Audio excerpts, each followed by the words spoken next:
একঘেয়ে রোজ রোজ লুচি কচুরি ভাত রুটি পরোটা না খেয়ে মাঝে মধ্যে কিন্তু এই রকম খাবার দাবার খাওয়া যেতেই পারে, সে জলখাবারে হোক বা রাতের খাবারে। আবার সন্ধেবেলাও কিন্তু আপনারা অবশ্যই এই রকম খাবার দাবার খেতেই পারেন। শীতকালে বিশেষ করে এই ধরনের খাবার আমার মনে হয় অনেকেই পছন্দ করেন। আজকে আমি আপনার সঙ্গে শেয়ার করছি পাওভাজির রেসিপি। নমস্কার বন্ধুরা, তন্হির পাকশালাতে সবাইকে স্বাগত। দেখে নেওয়া যাক একদম অথেন্টিক মহারাষ্ট্রিয়ান স্টাইলের পাওভাজির রেসিপি। পাওভাজির ভাজি বানাবার জন্য বেশ কয়েক রকমের সবজির প্রয়োজন পড়ে। আমি এখানে গাজরগুলোকে বড় টুকরো করে কেটে নিচ্ছি, আর মোটামুটি 4টে বড় সাইজের গাজর কেটে নিয়েছি। একটা বড় সাইজের ফুলকপির ফুলগুলোকে টুকরো করে কেটে নিচ্ছি। এর সাথে ব্যবহার করছি আলু, বিনস, ক্যাপসিকাম, মটরশুঁটি, বিট আর ধনেপাতা তো অবশ্যই প্রয়োজন। আলু আমি ব্যবহার করছি 5টা বড় সাইজের। ভাজিটা আমি একটু বেশি পরিমাণে বানাচ্ছি বলে সবজির পরিমাণও কিন্তু অবশ্যই একটু বেশি ব্যবহার করছি। আপনারা অবশ্যই আপনাদের নিজেদের পরিমাণ মতো সবজি ব্যবহার করবেন। প্রেসার কুকারের মধ্যে প্রথমে আমি সমস্ত সবজিগুলোকে সেদ্ধ করে নেব। তার জন্য আলু, ফুলকপি, বিনস, গাজর আর বিটগুলো দিয়ে দিচ্ছি। বিট ব্যবহার করেছি 3টে বড় সাইজের। বিট দিলে রঙটা খুব সুন্দর হয়। দিয়ে দেবো এর মধ্যে 2 টেবিল চামচ পরিমাণে লবণ। তারপরে 2 কাপ পরিমাণে জল দিয়ে প্রেসার কুকারের ঢাকনাটাকে বন্ধ করে দিয়ে গ্যাসের ফ্লেমটাকে হাইতে করে 4 থেকে 5টা সিটি দিয়ে সমস্ত সবজি ভালো করে সেদ্ধ করে নেব।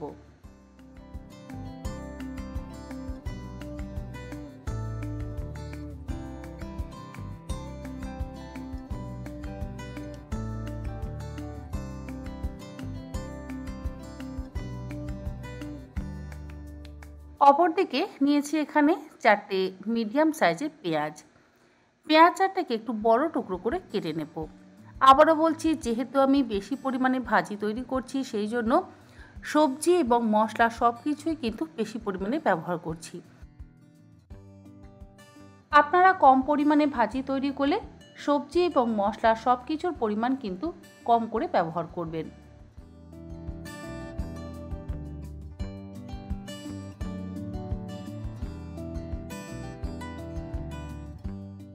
গ্রাইন্ডিং জারের মধ্যে টুকরো করে কেটে নেওয়া পেঁয়াজগুলো নিয়ে নিচ্ছি, আর তার সাথে নিচ্ছি 1.5 ইঞ্চি টুকরো করে কেটে নেওয়া আদা, আর তার সাথে দেব কুড়ি কোয়া রসুন। অল্প একটু জল দিয়ে একদম মসৃণ করে বেটে নেব।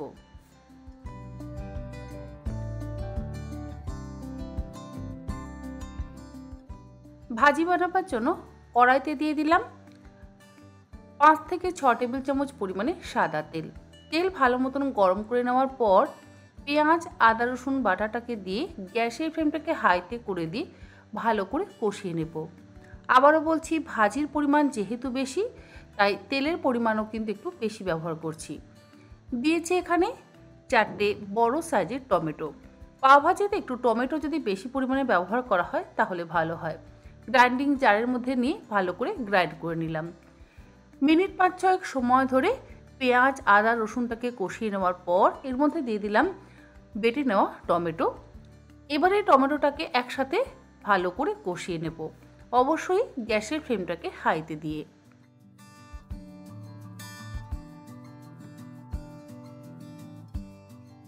মিনিট 15 সময় ধরে মশলাটা ভালো করে কষিয়ে নেওয়ার পর এর মধ্যে আমি এখনই দিয়ে দিচ্ছি বড় টুকরো করে কেটে নেওয়া ক্যাপসিকাম আর মোটামুটি 300 গ্রাম পরিমাণে ছাড়িয়ে নেওয়া মটরশুঁটি। ক্যাপসিকাম আর মটরশুঁটি মশলা দিয়ে একসাথে ভালো করে কষিয়ে নেব। ক্যাপসিকাম এবং মটরশুঁটি আমি প্রেসার কুকারে দিয়ে কিন্তু সেদ্ধ করলাম না। যদি ক্যাপসিকাম এবং মটরশুঁটি প্রেসার কুকারে দিয়ে সেদ্ধ করা হয় তাহলে ক্যাপসিকাম খুব তাড়াতাড়ি নরম হয়ে যাবে। একটু যদি সবজি দেখা যায় তাহলে আমার মনে হয় ভালো লাগে। যাই হোক, মিনিট 5-6 সময় ধরে মশলা দিয়ে কষিয়ে নেওয়ার পর এর মধ্যে দিয়ে দিলাম পুরো 1 প্যাকেট পাওভাজি মশলা। ছোট প্যাকেটের 1 প্যাকেট পাওভাজি মশলা আমি দিয়ে দিলাম। আপনারা ভাজির পরিমাণ কম বানালে পাওভাজি মশলাটা কিন্তু অবশ্যই 2 থেকে 3 টেবিল চামচ পরিমাণে ব্যবহার করবেন। এর মধ্যে দিচ্ছি 2 চা চামচ পরিমাণে হলুদ গুঁড়ো, 1 টেবিল চামচ পরিমাণে জিরে গুঁড়ো, 2 টেবিল চামচ পরিমাণে দিয়ে দিচ্ছি কাশ্মীরি লঙ্কার গুঁড়ো। অল্প একটু জল দিয়ে মশলাটা একসাথে ভালো করে কষিয়ে নিলাম। মশলা যত ভালো করে কষানো হবে, ভাজির স্বাদও কিন্তু তত সুস্বাদু হবে।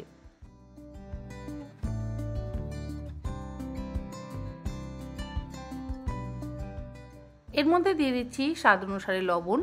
সবজি সেদ্ধর সময়তেও কিন্তু আমরা লবণ ব্যবহার করেছিলাম, সেই জন্য লবণের পরিমাণটা অবশ্যই একটু বুঝে ব্যবহার করবেন।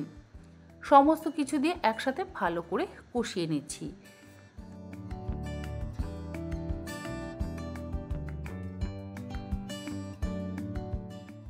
অপরদিকে প্রেসার কুকারে যে সবজিগুলো আমি সেদ্ধ করতে দিয়েছিলাম, সেই সবজিগুলো কিন্তু একদম সুসেদ্ধ হয়ে গেছে। খুন্তির সাহায্যে ভালো করে ম্যাশ করে দিচ্ছি। আপনারা চাইলে ভেজিটেবল স্ম্যাশারের সাহায্যেও কিন্তু একদম সুন্দর করে স্ম্যাশ করে দিতে পারেন।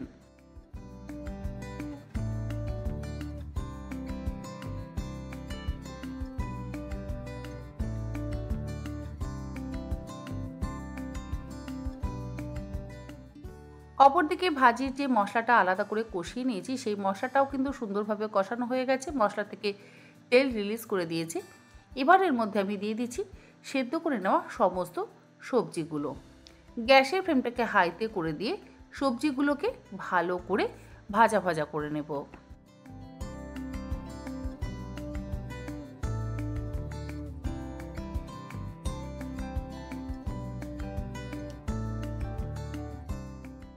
লবণের পরিমাণ আমার মনে হচ্ছে একটু কম হয়েছে বলে এই পর্যায়ে আমি আরেকটু লবণ ব্যবহার করছি।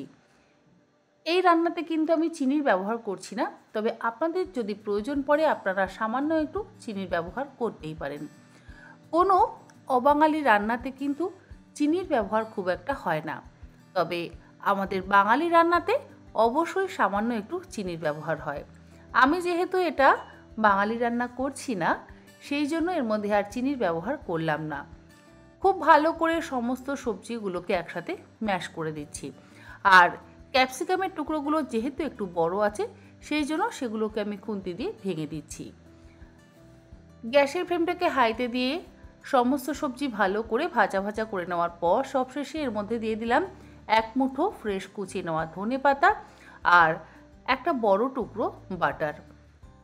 সবজির পরিমাণ বেশি বলে এখানে আমি বাটারের পরিমাণও কিন্তু বেশি ব্যবহার করছি। সমস্ত কিছু একসাথে ভালো করে মিশিয়ে দিয়ে গ্যাসের ফ্লেমটাকে বন্ধ করে দেব। তৈরি হয়ে গেল মহারাষ্ট্রিয়ান স্টাইলের পাওভাজির ভাজি। এর সাথে অবশ্যই পাও ব্রেড সার্ভ করব। আর পাও ব্রেডটাকে অল্প একটু বাটার দিয়ে টোস্ট করে নিয়ে তারপরে কিন্তু সামান্য একটু ধনেপাতা কুচি আর একটু পেঁয়াজ কুচি দিয়ে সার্ভ করলে অসাধারণ লাগবে। আশা করি আমার আজকের এই পাওভাজির রেসিপি আপনাদের ভালো লাগলো। ভালো লাগলে আপনারা অবশ্যই এইরকমভাবে অন্তত একবার বাড়িতে বানিয়ে নিন। শীতের রাতে খেতে কিন্তু অসম্ভব ভালো লাগবে। তাহলে আজকের মতন এই পর্যন্ত। আবার হাজির হয়ে যাব অন্যদিন অন্য কোনো রেসিপি নিয়ে। ভালো থাকবেন, সুস্থ থাকবেন। ধন্যবাদ।